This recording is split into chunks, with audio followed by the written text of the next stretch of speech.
திருமணம் தள்ளி போகுது, சீக்கிரம் திருமணம் ஆகணும் அப்படின்னு நினைக்கிறவங்க இந்த திருப்புகழை நீங்கள் படிச்சிங்கன்னா 48 நாளுக்குள்ளே உங்களுக்கு திருமணம்ன்றது கைகூடிடும்.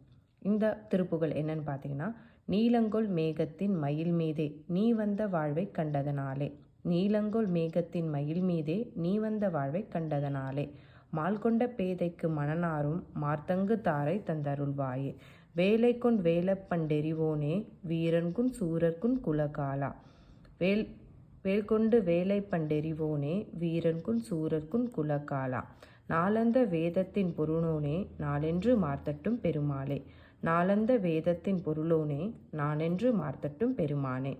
இதுதான் அந்த திருப்புகழ். இதோட மீனிங் என்ன அப்படின்னு நினச்சி நீங்கள் படிச்சிங்கன்னா உங்களுக்கு அதோட பவர் என்ன அப்படின்றது புரியும்.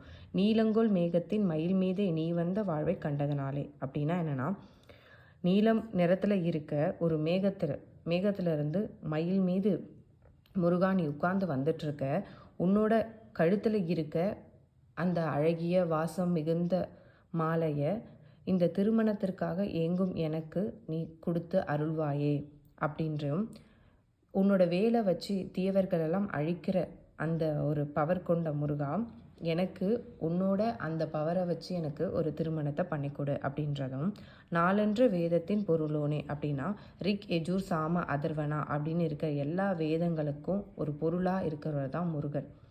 எல்லா உயிருக்கும் உள்ளேயும் இருக்கிற அப்படின்னு சொல்லி உன்னை நான் நினச்சி பெருமிதம் கொண்டு பாராட்டி கொள்கிறேன் அப்படின்னு சொல்லி எனக்கு இந்த திருமணத்தை நடத்தி கொடு அப்படின்னு சொல்லிட்டு தான் இந்த பாடல் இருக்குது.